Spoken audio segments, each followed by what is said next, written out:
Hey guys, this is our tutorial on science fair paperwork, probably the least exciting video you can find on YouTube, but hopefully it's better than sitting in a meeting.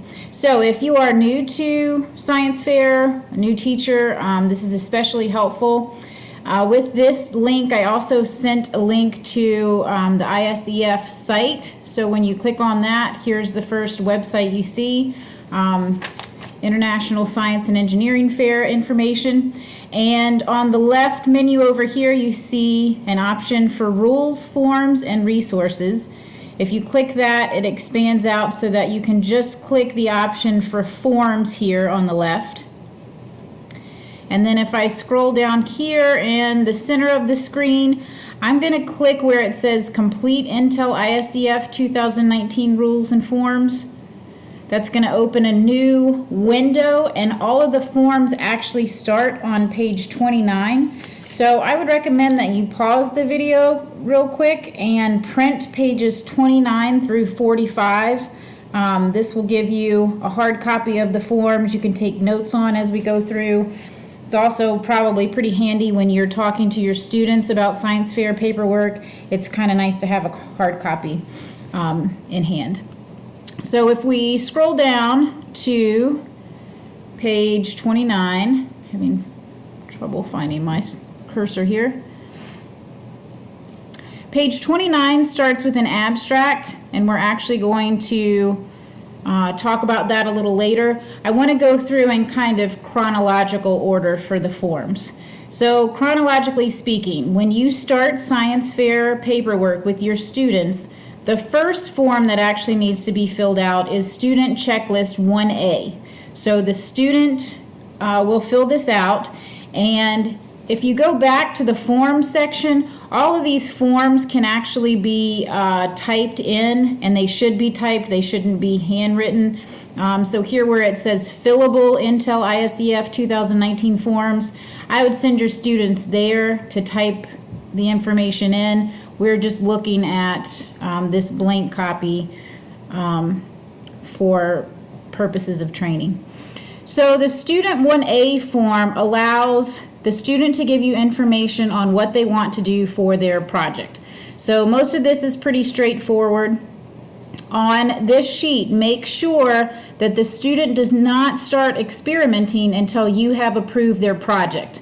And the form right above this, Form 1, is the form where you're going to approve their project. Notice the students picking where they're performing the experiment. If they are performing it somewhere other than home, they will need other paperwork to show those work sites. There's some additional information about that here. But notice with Form 1A, your students should also be writing a research plan and project summary for you. And if you scroll down to the next sheet, directions that go with 1A, that tells you on number 3 here what needs to be included with that research plan. And these sections in bold should also be labeled in bold with the paperwork that your student turns into you. This allows you to see why the student picked this project, and most importantly, it allows you to see their procedure so you can determine if there's any risk to the student or other organisms the student might be working with. So this research plan is super important. If the student goes on to the Roanoke County Science Fair, please make sure that this research plan section is labeled, again, just as A through D here. Their paperwork should be labeled A, rationale, and the rationale typed out, B, research questions with the research questions, so on and so forth. So when people running the science fair are looking through this paperwork, it should be very easy to find this A, B, C, D in their paperwork. This also says an abstract will be required after experimentation. The abstract would be required for the county fair. But for the beginning of the project, your student is filling out 1A with their research plan, and then they're going to bring all of that to you. Form 1, which is the checklist for the adult sponsor, is where you approve or don't approve their project. So you need that Form 1A and the research plan to read all the information, check to make sure it's a safe project, it follows all the rules. This section where it says additional forms are required, these are the projects we have to worry about. So as a teacher, you are allowed to say none of these things are allowed for your class. That's perfectly fine. If you want to allow them, you need to let students know that any of these projects are going to take a lot of extra paperwork. And if you decide that you are going to let some of your students do these projects, you will need to bring all of their paperwork, Form 1A, their research plan, and this checklist, Form 1, to the September or October department chairs meetings, and we will sit down as a committee to determine whether that project is approved or not. Please remind your students, if they decide to work with humans, vertebrates, hazardous materials of any kind, their project does have to be approved by a committee, so they may possibly take the time to write out an entire research plan, go through all the paperwork, and then that project could still be rejected. So let them know that up front and kind of tell them they might need to have a plan B in mind if their project is not approved. So this paper is very important because you're going to sign off saying, I have read the procedure, what the student plans to do, it's safe, and I approve of it. And notice this date of review must be before the date of any kind of experimentation. So on a lot of the other forms, the student's going to have to fill out the start date of the experimentation. Please check your dates 1,000 times before you turn them in to the committee before the county science fair. This date has to be before any of the other dates on any of the other paperwork. I would recommend that you keep this Form 1 on file and the Form 1A with the research plan before the students even start experimenting, and then if they decide to go on to a county science fair, you'll already have that part of the paperwork done. If we'll scroll down here a little bit, approval Form 1B is also a form that every student would have to enter the county science fair. Only the top section here, number 1, needs to be completed. And again, and this actually reminds you, please make sure this date signed by the parent and the student are before any experimentation has happened. So Form 1, 1A, a research plan, and 1B is required by all projects that go to the county science fair. In addition, there is a Roanoke County Science Fair form that will be included in this email as a PDF. That just helps with organization of our county level science fair. That form won't go on to a regional science fair if your student were to make it to regional, but it is required for entry into the county science fair. And let's go ahead and scroll up. So this is assuming you're not going to allow humans, vertebrates, hazardous, any kind of chemicals. If you're not allowing that, you're almost done with the paperwork. Back here up at the top, if we went back to page 29 of the forms, there is an abstract form for ISEF. On this form for the county science fair, your student would need to attach their abstract, and there are lots of directions here on what they need to include.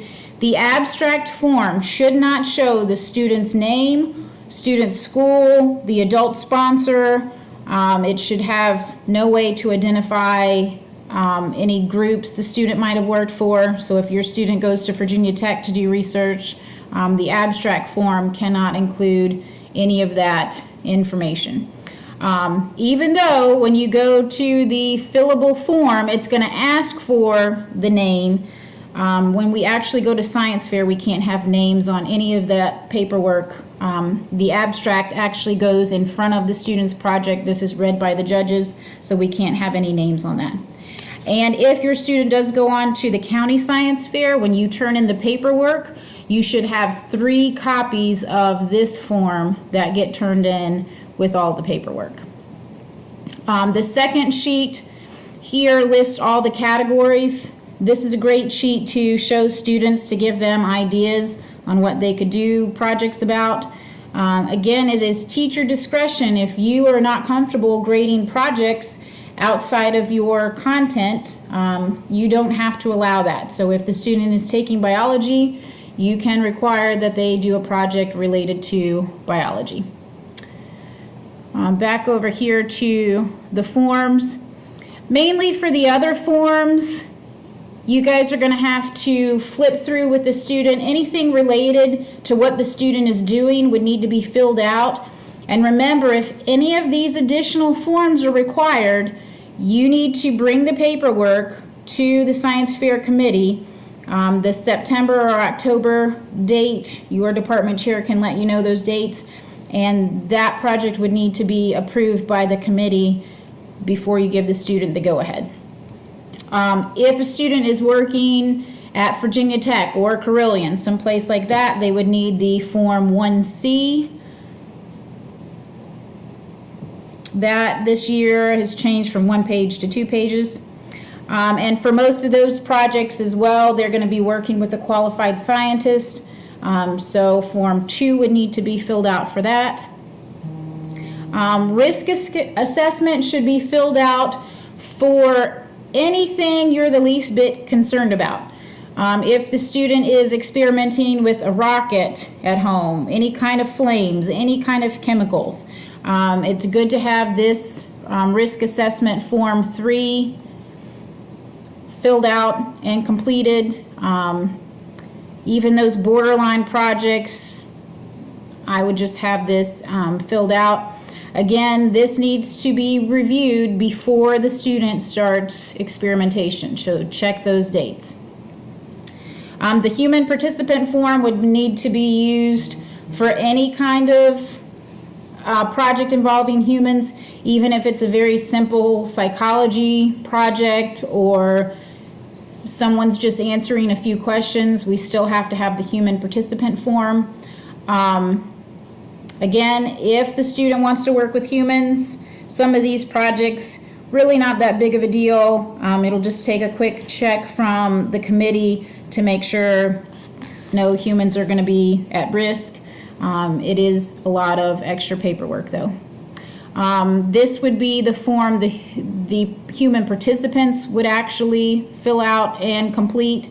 So your student is going to fill out the information particular to their project, and again, this goes along with the paperwork for the Science Fair Committee to look over and just approve of before your student starts experimentation. The vertebrate form can be completed if the student is interested in doing a vertebrate project. The rules clearly state that when you start talking to your student about doing a vertebrate project, you should discuss all other possible options. So we kind of try to steer them away from this work. And if your student's really interested in this type of work, I would suggest that the student try to contact a university or Carilion so we can get them in with a qualified scientist. That takes a lot of the paperwork off of us as well. And of course, we want the students to be monitored and supervised if they are experimenting with vertebrates. That's a 2-page form. Same thing goes for biological agents. There is an exception. If we go back up to the original paperwork that every student has to fill out, give me 1 second to find it. On Form 1,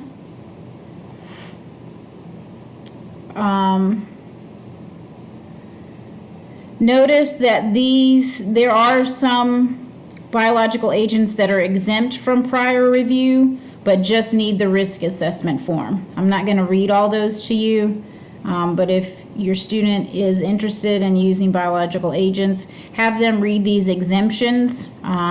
These would require less paperwork than other biological agents.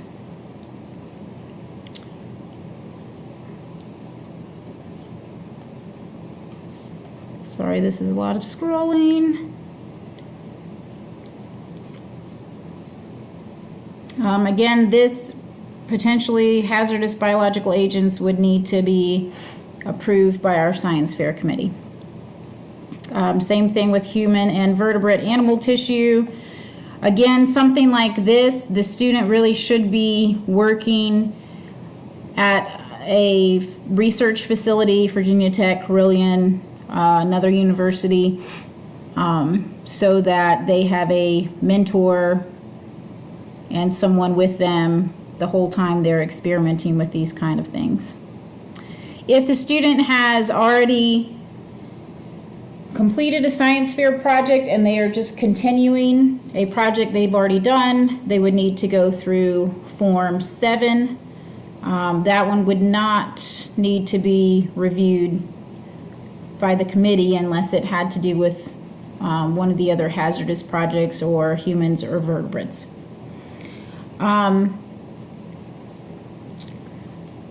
Again, if you are new to science fair especially, it is perfectly okay for you to tell your students that they are not allowed to work with humans at all, vertebrates at all, biological agents at all, or hazardous chemicals. So if that's the case, it's really just Form 1, Form 1A, Form 1B. Remember, with the Form 1A, they're attaching a research plan listed in letters A through D on the research plan directions. And every project would also need to have the abstract form. That was back up here on page 29. Remember, 3 copies of the abstract form with no names, school names, institutions, no adult names, no student names. If you have questions about any science fair paperwork, please feel free to email me at any time or check with your department chair. Or just check with somebody in your department who has done science fair before. Paperwork's really not too bad, especially if we start training students young. Hopefully we can all share the burden of teaching them how to fill in this paperwork. So thank you for listening and look forward to seeing you at science fair.